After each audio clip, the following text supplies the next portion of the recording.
Madame, Messieurs, bienvenue à cette session d'information sur Max Info. Merci pour votre fidélité à ces programmes.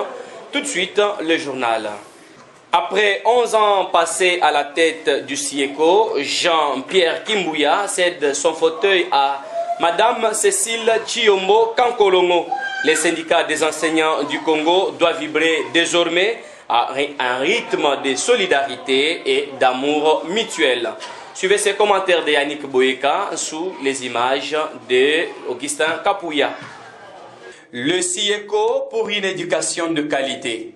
En vue de l'émergence de la République démocratique du Congo à l'horizon 2030 dans l'enseignement, tel a été le thème du 4e congrès ordinaire de ces syndicats des enseignants du Congo, tenu du 21 août 2017 au 22 août 2017 au siège de la Maison de la Laïcité de Kinshasa dans la commune de Lumete. Aussi, ce congrès a permis aux membres de se choisir de nouveaux dirigeants, car l'ancienne équipe était arrivée fin mandat. À l'issue d'un scrutin libre et démocratique qui a connu la participation de 60 membres devant départager aux candidats au poste de secrétaire général, Madame Cécile Tshiyombo Kankolongo est élue secrétaire générale avec 39 voix sur 59, une voix de réserve. Elle sera secondée par Marcel Yamba. Au nom de tous les congressistes et de tout le bureau qui a travaillé, je vous présente d'abord mes sincères félicitations. Les camarades ont eu confiance en vous, parce qu'ils vous ont connu depuis longtemps, ils ont cheminé avec vous pendant longtemps, ils ont mené des actions avec vous. C'est ainsi que lorsque vous avez posé votre candidature, après que vous soyez passé pour présenter chacun votre plan d'action, ils n'ont pas hésité à vous donner à chacun leur voix. Nous osons croire que ce bâton de commandement que nous vous remettons aujourd'hui vous permettra de mener à bon port le CIECO. Vous venez de trouver un navire qui a atteint sa vitesse de croisière, même si à un certain moment il y a eu quelques avaries ou autres, mais nous voudrons que demain le CIECO puisse retrouver sa place d'antan sous le soleil. Rappelez-vous le CIECO de 1991, de 1992 jusqu'à l'an 2000-2003. C'est ce que nous voudrons que vous puissiez faire. C'est ce que nous attendons de vous. Pour sa part, Jean-Pierre Kimbouya, secrétaire général sortant, a demandé à ses collègues à maintenir la ligne du travail qui est leur champ de bataille et à privilégier l'unité et la solidarité au sein du groupe. Et sachez qu'après 11 ans, Kimbouya quitte la tête du CIECO avec une note de satisfaction. Toutefois, le nouveau comité Tshiyombo est déjà à l'œuvre et nos sincères félicitations à Cécile Tshiyombo Kankolongo. Autre chose dans ce journal, Madame, Messieurs, le révérend Jérôme Lukando, président du REDIC, regroupement dynamique d'intégration chrétienne, dit non au référendum que la majorité présidentielle propose au peuple congolais.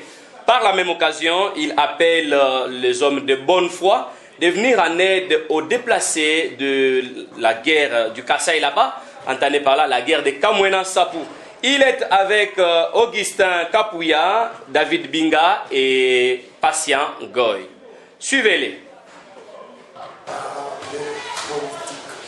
Alors nous sommes les référendums inopportuns. Faire les référendums pour quel but? Nous avons besoin de la paix.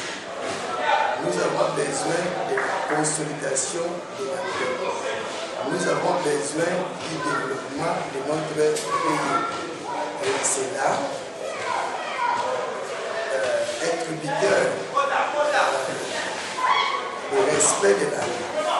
La loi, d'abord fondamentale de notre Constitution, d'autres lois internationales, par rapport à cette action, voudrait que les élections soient régulières et honnêtes.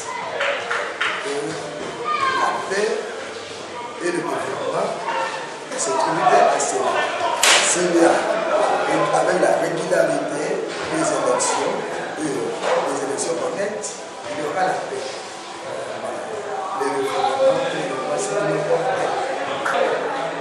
sommes déçus, puisque depuis 2006, notre pouvoir, on ne sait pas exprimer notre pouvoir en tant que souverain primaire. C'est confisqué entre le maire et l'autorité. Par rapport à cette population kassaïenne, nous compatissons, nous sommes de cœur avec eux. Nous demandons au gouvernement, d'abord nous remercions les partenaires internationaux qui sont sur le terrain en train d'assister cette population. Et nous demandons au gouvernement, le responsable de l'Union européenne, d'être là, d'assister cette population concernant l'alimentation, la santé et aussi le logement. Ils peuvent, la population, le gouvernement cherche le fisc de badge pour que cette population-là, ces victimes soient quand même appliquées. Le mot de la fin, j'en appelle à la conscience collective, à la mobilisation collective, à l'engagement collectif et à la sensibilisation de tous. Les Congolais, nous devons savoir que le problème de notre pays, c'est d'abord un problème endogène. Le réseau d'éducation civique au Congo, RECIC en cycle société civile, donne l'importance du calendrier électoral. Suivez son secrétaire exécutif au micro de Jourdain Ndeko. La sensibilisation des Congolais face aux enjeux électoraux de l'heure est la lourde tâche qui s'est assignée le RECIC. Le calendrier électoral est comparable à un tableau de bord d'un véhicule pour présenter les indications, le déroulement des activités électorales. Maître Jean-Michel Vondo est le secrétaire exécutif du RECIC.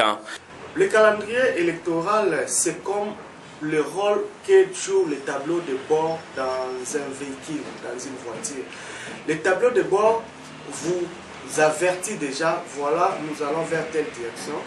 Le tableau de bord vous aide à comprendre déjà que j'ai un problème de carburant, j'ai tel autre problème. C'est le rôle que le calendrier électoral joue dans un processus électoral. C'est le calendrier électoral qui vous dit déjà, vous avez commencé cette étape, après cette étape, voilà l'étape qui suit. Et pour y arriver, voilà les actions, voilà les activités que vous allez faire, qui vont vous aider progressivement à arriver juste au jour du scrutin. Le jour du scrutin, et le calendrier électoral prévoit tout, du début d'un processus jusqu'à la fin du processus, pour mobiliser tous les autres acteurs, mobiliser toutes les parties prenantes, les politiciens, les acteurs de la société civile, la structure qui organise les élections elle-même et la population, bien sûr. Parce que la population sera, voilà, nous avons commencé telle étape, après telle étape, c'est telle autre étape. Et pour des questions de transparence aussi. Et sachez que le RECIC s'est impliqué dans un souci réel de faire comprendre l'importance de la loi électorale et l'importance du calendrier électoral. D'où sa publication s'avère très importante.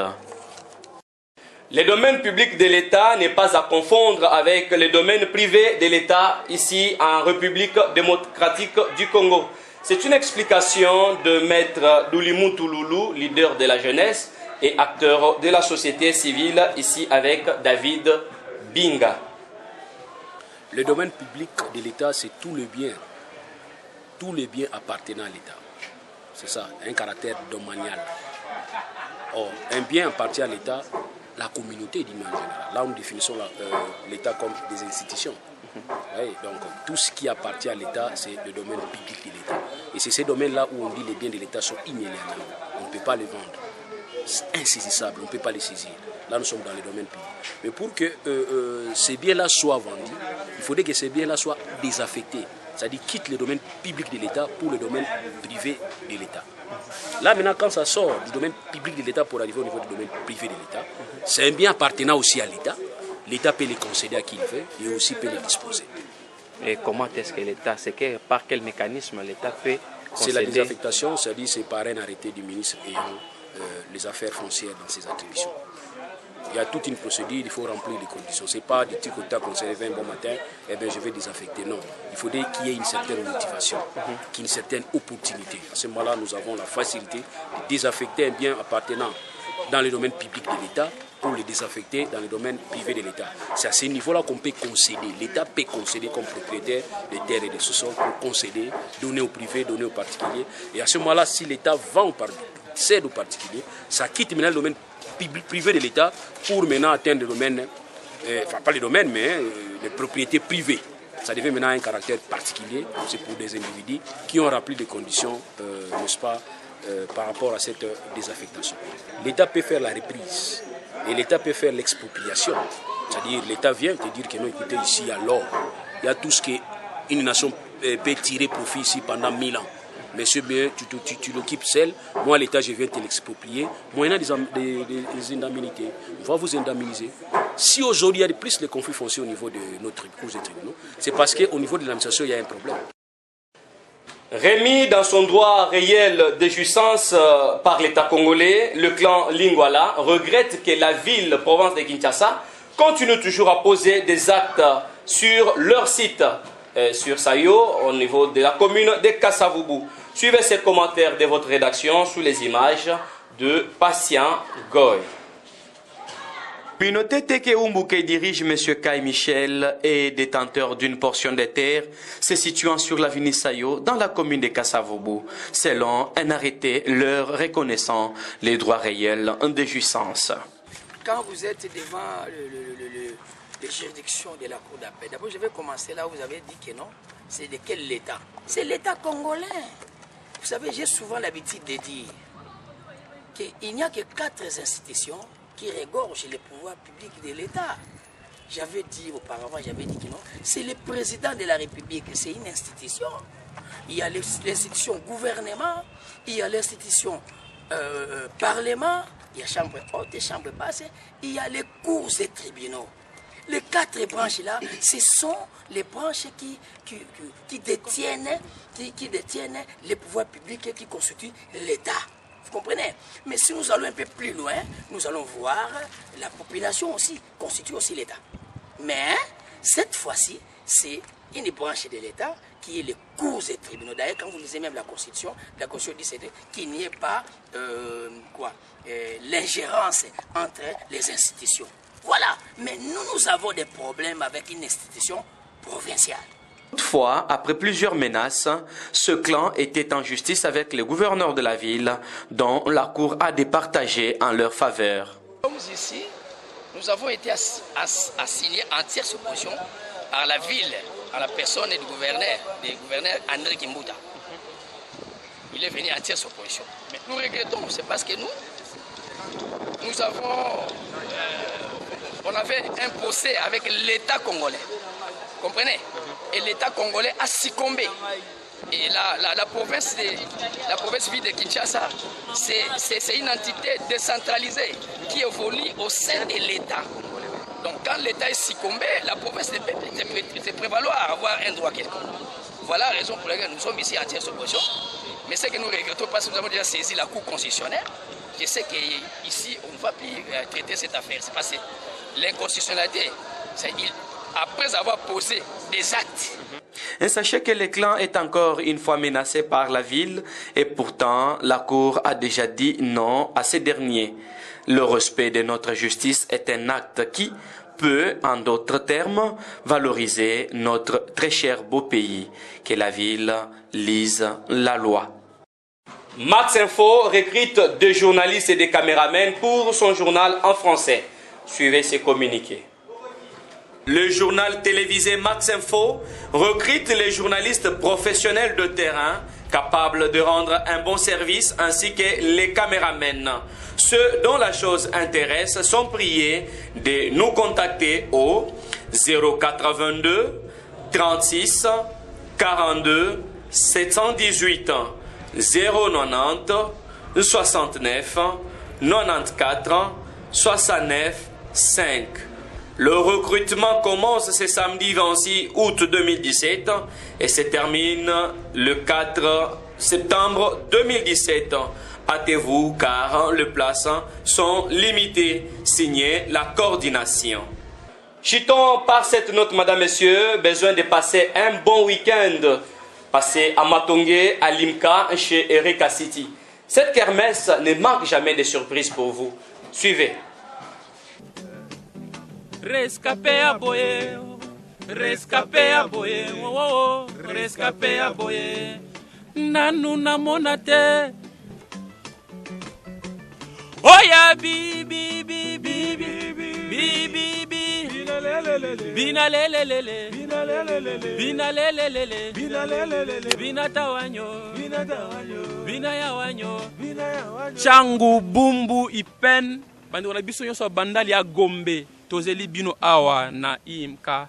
Boya ebele na dimanche oya le 27. Tokobeta awa. Nous sommes invités ici. Rescapé mobima. Boya komona bambayo, ba edi. Pona lokumu na nkolo tokokumisa na bino longo awa. Donc Zambia pambola bino tokozeta.